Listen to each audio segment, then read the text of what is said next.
जय माता दी। एक बार फिर से स्वागत है आपका अपने यूट्यूब चैनल में। आज के वीडियो में हम सुनेंगे संतोषी माता की व्रत कथा। तो हाथ जोड़कर पूरे श्रद्धा भाव से सबसे पहले बोलते हैं संतोषी माता की जय। और अगर वीडियो अच्छी लगे तो कमेंट बॉक्स में माता की जय लिखना मत भूलिएगा। तो चलिए वीडियो शुरू करते हैं। उससे पहले चैनल को कर दीजिए सब्सक्राइब, वीडियो को कर दीजिए लाइक। जय संतोषी माँ। एक गांव में एक बुढ़िया रहती थी। उसके 7 बेटे थे, 6 कमाने वाले थे, एक बेटा निकम्मा था। बुढ़िया माँ 6 पुत्रों का झूठा उस 7वें पुत्र को देती थी। 7वां पुत्र एक दिन अपनी पत्नी से बोला, देखो मेरी माता मुझ पर कितना प्रेम करती है। वह बोली, हाँ हाँ क्यों नहीं, सबका झूठा बचा हुआ तो तुमको खिलाती है। वह बोला, ऐसा नहीं हो सकता, जब तक मैं अपनी आंखों से ना देख लूं मान नहीं सकता। पत्नी ने हंसकर कहा, हाँ देख लोगे तब तो मानोगे। कुछ दिन बाद एक बड़ा त्योहार आया। घर में 7 प्रकार के भोजन और चूरमा के लड्डू बने। वह पत्नी की बात को जांचने के लिए सिर दर्द का बहाना बनाकर पतला कपड़ा सिर पर ओढ़कर रसोई घर में जाकर सो गया और कपड़े में से सब कुछ देखता रहा। 6 भाई भोजन करने आए। उसने देखा माँ ने उनके लिए सुंदर सुंदर आसन बिछाए, 7 प्रकार की रसोई परोसी और आग्रह कर करके उन्हें भोजन कराती रही। वह देखता रहा। 6 भाई भोजन कर उठ गए। तब माँ ने उनकी थालियों में से लड्डुओं के टुकड़ों को उठाया, एक लड्डू बना दिया। झूठन साफ कर माँ ने उसे पुकारा, बेटा उठ, तेरे भाइयों ने तो भोजन कर लिया है, अब तू भी भोजन कर ले। उसने कहा, माँ मुझे भोजन नहीं करना, मैं परदेश जा रहा हूँ। माता ने कहा, हाँ हाँ कल जाना हो तो आज ही चला जा। वह बोला, हाँ हाँ आज ही जा रहा हूँ। यह कहकर वह घर से निकल गया। चलते समय उसे अपनी पत्नी की याद आई। वह गौशाला में कंडे थाप रही थी। वहाँ जाकर वह बोला, मेरे पास तो कुछ नहीं है, यह अंगूठी है सो ले लो और अपनी कोई निशानी मुझे दे दो। वह बोली, मेरे पास क्या है, ये गोबर भरा हाथ है। ऐसा कहकर पत्नी ने उसकी पीठ पे गोबर के हाथ की थाप मार दी। अब वह चल दिया। चलते चलते दूर देश जा पहुंचा। वहाँ एक साहूकार की दुकान थी। वहाँ जाकर बोला, सेठ जी मुझे नौकरी पर रख लो। साहूकार को नौकर की सख्त ज़रूरत थी। तो साहूकार ने कहा, काम देखकर तनख्वाह मिलेगी। उसने कहा, सेठ जी जैसा आप ठीक समझें। उसे साहूकार के यहाँ नौकरी मिल गई। वह दिन रात काम करने लगा। कुछ दिन में दुकान का लेन देन, हिसाब किताब, ग्राहकों को माल बेचना, सारा काम करने लगा। साहूकार के 7-8 नौकर थे, वे सब चक्कर खाने लगे, लेकिन उसने अपनी लगन और परिश्रम और ईमानदारी को पीछे नहीं छोड़ा। उसे अपने किए का फल मिला। सेठ ने भी उसका काम देखा और उसे 3 महीने में ही मुनाफे में साझेदार बना लिया। परिश्रम करते करते वह 12 बरस में ही नगर का नामी सेठ बन गया और सेठ अपना सारो कारोबार उस पर छोड़कर वहाँ से चला गया। इधर उसकी पत्नी पर क्या बीती वह भी सुनो। सास ससुर उसे दुख देने लगे। गृहस्थी का काम करवाकर उसे लकड़ी लेने जंगल भेजते। इस बीच घर के आटे से जो भूसी निकलती है उसकी रोटी बनाकर रख दी जाती और फूटे नारियल के नरेली में उसे पानी दिया जाता। इस तरह दिन बीतते रहे। एक दिन वह जंगल में लकड़ी लेने जा रही थी कि तभी उसे रास्ते में बहुत सी स्त्रियां संतोषी माता का व्रत करती दिखाई दीं। वह वहां खड़ी होकर पूछने लगी, बहनों तुम ये किस देवता का व्रत करती हो और इसके करने से क्या फल मिलता है? इस व्रत को करने की क्या विधि है? यदि तुम अपने इस व्रत का विधान मुझे समझा कर कहोगी तो मैं तुम्हारा बड़ा एहसान मानूंगी।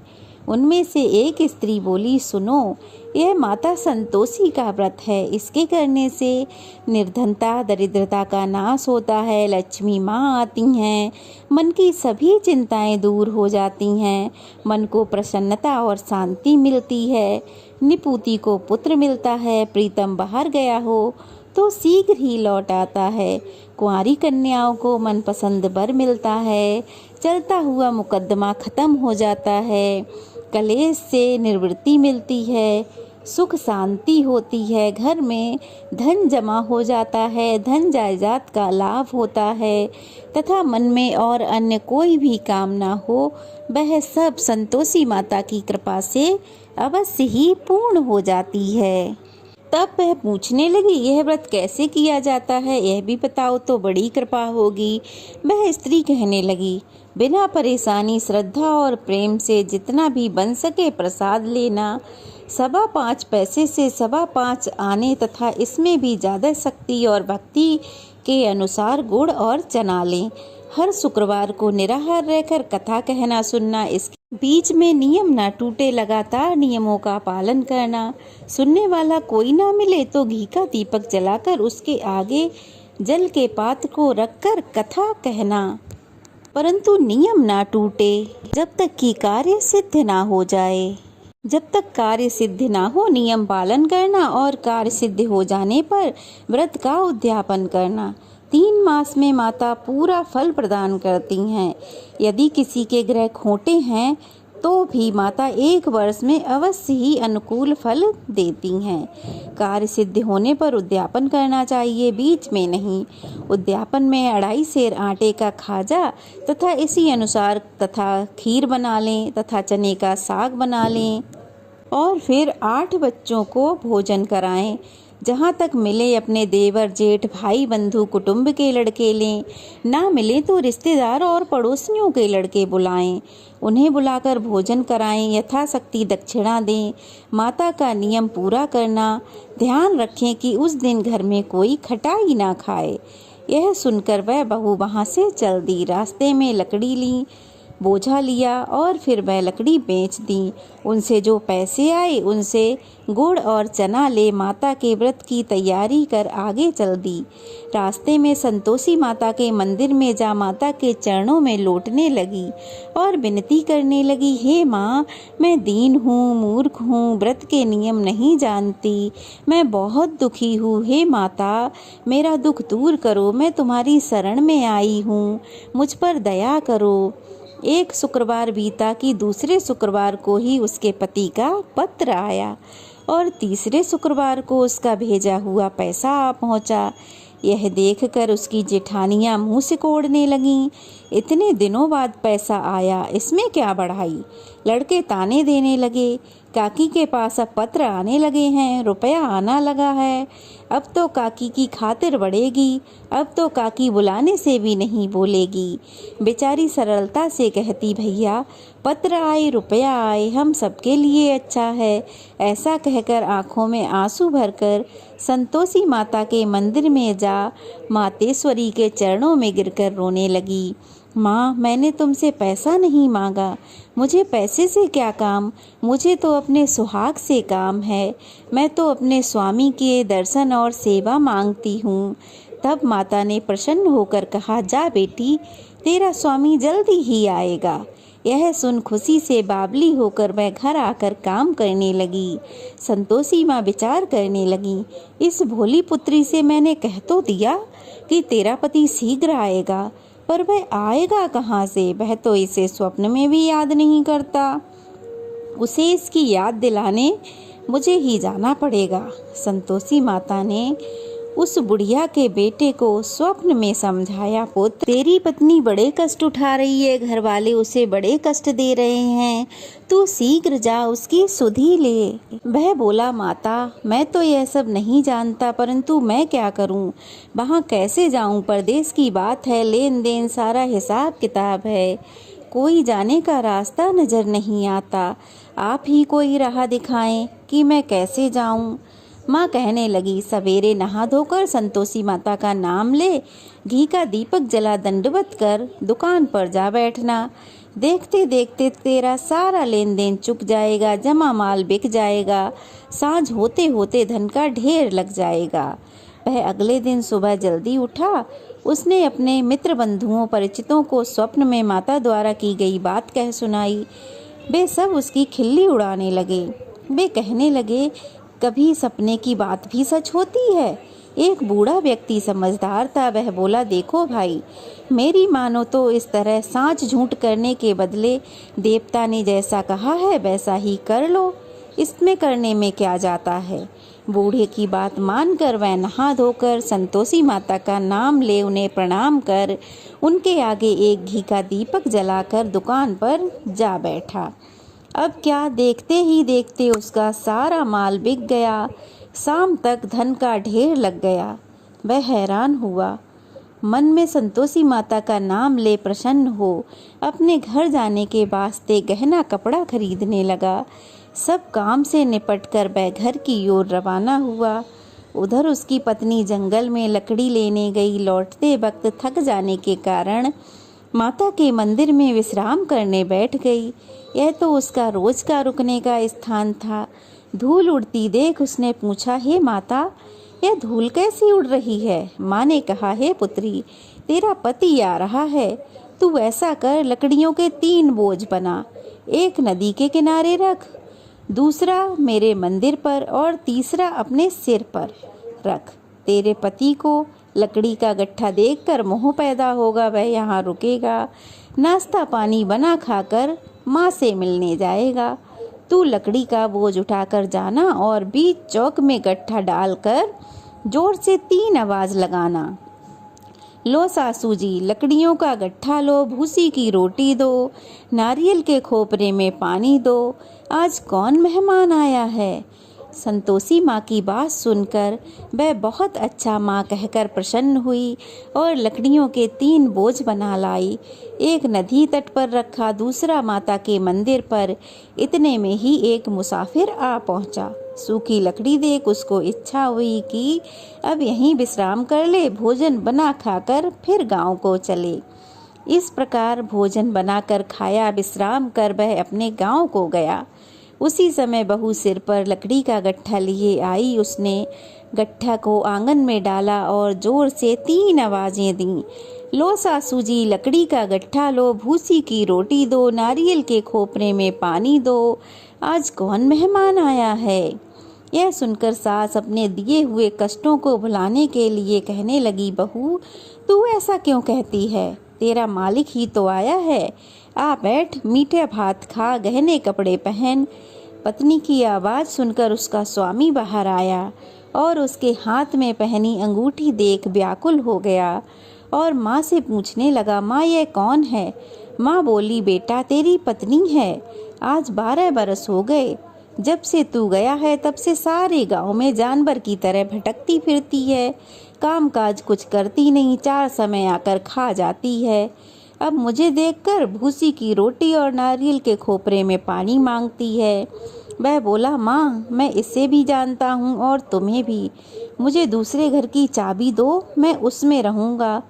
माँ ने कहा, ठीक है बेटा, जैसी तेरी मर्जी। कहकर माँ ने चाबी का गुच्छा बेटे के सामने रख दिया। उसने दूसरे घर को खोला और सारा सामान उसमें जमाया। एक ही दिन में वहाँ राजा के महल के समान ठाट बाट बन गए। अब क्या था, वह सुख भोगने लगी। अगला शुक्रवार आया। उसने अपने पति से कहा, मुझे माता का उद्यापन करना है। पति ने कहा, बहुत अच्छा, खुशी से करो। वह उद्यापन की तैयारी करने लगी। जेठ के लड़कों को भोजन के लिए कहने गई। उन्होंने मंजूर किया, परंतु पीछे से जिठानी ने अपने बच्चों को सिखाया, देखो रे, भोजन के समय सब लोग खटाई मांगना, जिससे उसका उद्यापन पूरा ना हो। लड़के भोजन करने आए, पेट भर के खीर खाई, परंतु बात याद आते ही कहने लगे, हमें कुछ खटाई खाने को दो, खीर खाना हमें नहीं भाता, यह देखकर तो अरुचि होती है। बहू ने कहा, खटाई किसी को नहीं मिलेगी। बच्चे उठ खड़े हुए, बोले, ठीक है, पैसे लाओ। भोली बहू कुछ जानती नहीं थी तो उसने बच्चों को पैसे दे दिए। लड़कों ने बाजार जाकर उन पैसों से इमली खरीद कर खाई और यह देखकर बहू पर माताजी ने कोप किया। राजा के दूत उसके पति को पकड़ कर ले गए। अब सब उसकी जेठानियां ताने देने लगीं, चोरी करके लाया होगा, अब सब मालूम पड़ जाएगा। जब जेल की रोटी खानी पड़ेगी। बहू से यह वचन सहन नहीं हुए।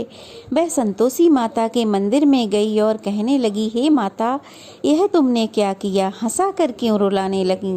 माता बोली, पुत्री, तूने मेरा व्रत भंग किया, इतनी जल्दी सब बातें भुला दी। वह बोली, माता, भूली तो नहीं हूँ ना, कुछ अपराध किया है, मुझे तो उन लड़कों ने भूल में डाल दिया, मुझे क्षमा करो माँ। माँ बोली, ऐसी भूल कभी मत करना। यह बोली, अब कोई भूल नहीं होगी माँ, अब बताओ मेरे पति कैसे आएंगे? माँ बोली, पुत्री, जा, तेरा पति तुझे रास्ते में ही मिलेगा। वह मंदिर से निकलकर बाहर आई तो रास्ते में उसे उसका पति आता मिला। उसने पूछा, कहाँ गए थे? वह बोला, इतना धन जो कमाया है उसका कर राजा ने मांगा था, वह भरने गया था। वह प्रसन्न होकर बोली, भला हुआ, अब घर चलो। फिर अगला शुक्रवार आया। वह बोली, मुझे माता का उद्यापन करना है। पति ने कहा, ठीक है, करो। वह फिर जेठ के लड़कों को भोजन करने गई। जेठानी ने लड़कों को सिखा दिया कि तुम पहले की तरह ही खटाई मांगना। लड़के भोजन करने बैठे, लेकिन भोजन करने से पहले ही कहने लगे, हमें खीर पूरी नहीं भाती, जी बिगड़ता है, कुछ खटाई खाने को दो। वह बोली, खटाई खाने को नहीं मिलेगी, खाना है तो खाओ, नहीं तो उठकर यहाँ से चले जाओ। उसने ब्राह्मणों के लड़कों को बुलाकर भोजन कराया। दक्षिणा की जगह उन्हें एक एक फल दिया, जिससे संतोषी माता बहुत प्रसन्न हुई। माता की कृपा से 9वें महीने में उसको चंद्रमा के समान एक सुंदर पुत्र प्राप्त हुआ। पुत्र को लेकर वह प्रतिदिन संतोषी माता के मंदिर जाने लगी। माँ ने सोचा कि यह रोज आती है, आज क्यों ना मैं ही इसके घर चलूं, इसका आसरा तो देखूं।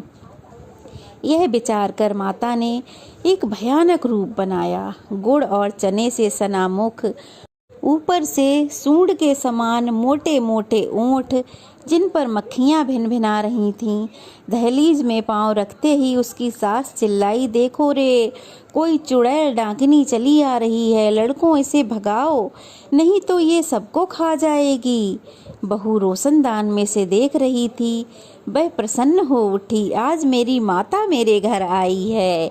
यह कहकर वह दूध पीते बच्चे को गोद से उतार माँ की ओर दौड़ी। यह देख सास को क्रोध आया और वह बोली, अरे राण, इसे देखकर कैसी उतावली हुई है जो बच्चे को पटक दिया। इतने में माँ के प्रताप से जहाँ देखो वहाँ लड़के ही लड़के नजर आने लगे। वह बोली, माँ जी, मैं जिनका व्रत करती हूँ ना, यह वही संतोषी माता हैं। इतना कह उसने झट से घर के सारे किवाड़ खोल दिए। सबने माता के चरण पकड़ लिए और विनती करने लगे, हे माता, हम मूर्ख हैं, अज्ञानी हैं, तुम्हारे व्रत की विधि नहीं जानते, तुम्हारा व्रत भंग कर हमने बहुत बड़ा अपराध किया है। हे माता, हमारे सभी अपराधों को क्षमा करो। इस प्रकार बार बार संतोषी माता की विनती करने पर संतोषी माता प्रसन्न हुई। इसके बाद उसकी सास कहने लगी, हे माता, आपने जैसा फल बहू को दिया वैसा हम सब को देना। हे माता, हम सब पर प्रसन्न हो, हमसे जो गलती हुई उसके लिए हमें क्षमा करो। अब संतोषी माता उन सब से प्रसन्न हुई। वे सब बहुएं मिलकर संतोषी माता का व्रत करने लगीं। अब माता के प्रताप से उन सब के घर में धन के भंडार भर गए। घर आंगन में खुशियां ही खुशियां खिलखिलाने लगीं। हे संतोषी माता, जैसे आपने बहू के भंडार भरे, वैसे ही जो भी इस व्रत की कथा को पढ़े अथवा सुने, उन सब के भी भंडार भरना। जय संतोषी माता। तो यह थी संतोषी माता की व्रत कथा। कैसी लगी कमेंट बॉक्स में ज़रूर बताइएगा। अच्छी लगी हो तो वीडियो को लाइक कीजिए, कमेंट बॉक्स में संतोषी माता की जय लिखिए और अगर नए हैं तो प्लीज़ चैनल को सब्सक्राइब कीजिए।